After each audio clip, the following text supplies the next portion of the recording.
Attend பண்றீங்க. Taylor ஆயிட்டீங்க அப்படினாலே கண்டிப்பா டேப் பத்தி தெரிஞ்சுக்கணும். ஓகேவா? டேப்ல பாத்தீங்க அப்படின்னா ரெண்டு அளவு இருக்கும். ஒன்னு இன்ச்சஸ், இன்னொன்னு சென்டிமீட்டர். இன்ச்சஸ் பாத்தீங்கன்னா இந்த பெரிய பெரிய அளவா இருக்கு பாத்தீங்கன்னா இதுதான் இன்ச்சஸ்.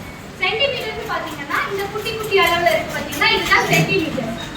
இப்போ இன்ச்சஸ் எப்ப தேவைப்படும் அப்படின்னு பாத்தீங்கன்னா நம்ம ஒரு கர்ச்சீஃப் அளவு எடுக்கிறப்பனாலும் சரி, இப்போ உனக்கு அளவு எடுக்கணும், ஒரு சுடிதார் அளவு எடுக்கணும் அப்படின்னாலும் ஓகே, இன்ச்சஸ் வச்சு நம்ம அளவு எடுக்கணும்.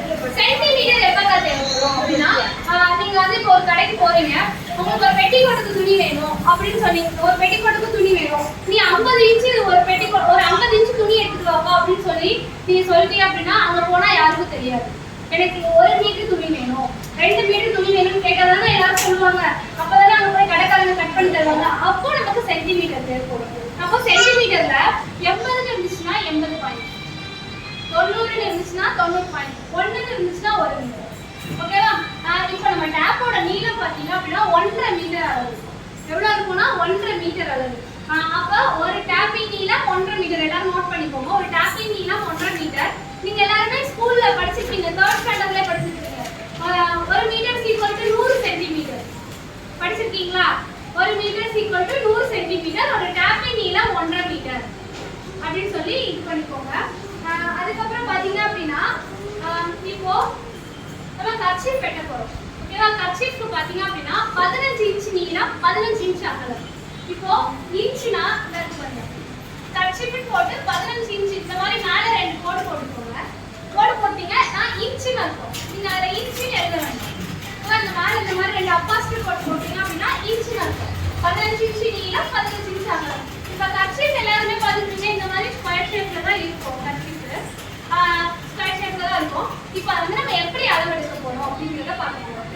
நம்மளோட மெத்தட்ல என்ன பண்ண போறோம் அப்படின்னா A B C D அப்படின்னு சொல்லி மார்க் பண்ணிடுவோம். உங்க எல்லாருக்குமே ஸ்கூல்ல டயகிராம் வரைஞ்சிருக்கீங்கல்ல, அதை A B C ன்னு சொல்லி நீங்க வரைஞ்சீங்கன்னா உங்களுக்கு ஈஸியா இருக்கும்ல. அந்த மாதிரி மெத்தட் நம்ம யூஸ் பண்ணுவோம். ஓகேவா? அதுக்கப்புறம் பாத்தீங்க அப்படின்னா வெட்ட போற இடத்தை 1 2 3 சொல்லி தனியா மார்க் பண்ணுவோம். இப்போ கர்ச்சீஃப்க்கு பாத்தீங்கன்னா நீளம் அகலம், கர்ச்சீஃபோட நீளம் 15 இன்ச், அகலம் 15 இன்ச். நீளம் 15 இன்ச், அகலம் 15 இன்ச் எழுதிக்கோங்க. இப்போ பாத்தீங்க அப்படின்னா எழுதிட்டீங்களா? அகலம் 15 இன்ச். இப்போ கர்ச்சீஃப் குட்டியா இருக்கிறதுனால நம்ம நீளம்னு சொல்றோம். இதுவே நம்மள அளவு எடுக்கிறப்ப என்னோட நீளம்னு சொல்லுவோமா? சொல்ல மாட்டோம்ல. அப்ப நீளம்னாலும் ஒண்ணுதான், உயரம்னாலும் ஒண்ணுதான். ஓகேவா? நீளம்னாலும் ஒண்ணுதான், உயரம்னாலும் ஒண்ணுதான். இப்போ கர்ச்சீஃப் குட்டியா இருக்கிறதுனால அது அகலம்னு சொல்லுவோம்.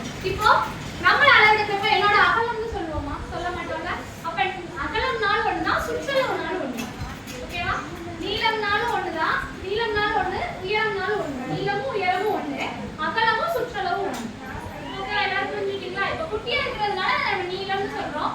இதுவே பெருசா இருந்துச்சு அப்படின்னா அது உயரம்னு சொல்றோம். ஓகேவா? கர்ச்சீஃபோட நீளம் பாத்தீங்க அப்படின்னா 15 inch. AB 15 inch. AB 15 inch. ஓகேவா? AB 15 inch. அதுக்கப்புறம் AC அது வந்து அகலம். இப்போ இந்த இடத்த வந்து சுற்றளவுன்னு சொல்லுவோம். இது வந்து AC 15 இன்ச். அதுக்கப்புறம் இது அப்படியே கீழே கொண்டு வந்தோம் அப்படின்னா நமக்கு வந்து இது வந்து D. அப்ப இங்க ஒரு 15 இன்ச், இங்க ஒரு 15 இன்ச் கிடைக்குமா? அப்போ AB 15 இன்ச், AC 15 இன்ச். இந்த மாதிரி பாக்ஸ் ஷேப் கிடைச்சிரும். நம்ம வந்து இது கர்ச்சீஃப்ங்கிறதுனால நமக்கு இது வந்து வெற்ற இடம் எல்லாமே வெட்ட தான் போறோம். 4 பக்கமுமே வெட்ட தான் போறோம். அதனால இத நம்ம 1 2 3 மார்க் பண்ணல. அதுக்கு அடுத்து நம்ம பார்க்க போறது வந்து ஜட்டி. ஜட்டி வந்து ப்ளீட் ஸ்டிக்கர்னு சொல்லுவோம். இவங்க ப்ளீட் ஸ்டிக்கர்னு சொல்லுவாங்க. ஜட்டிக்கும் அதுக்கு என்ன பண்ணணும் அப்படிங்கறத பாத்துக்கலாம். இதுல வந்து கட்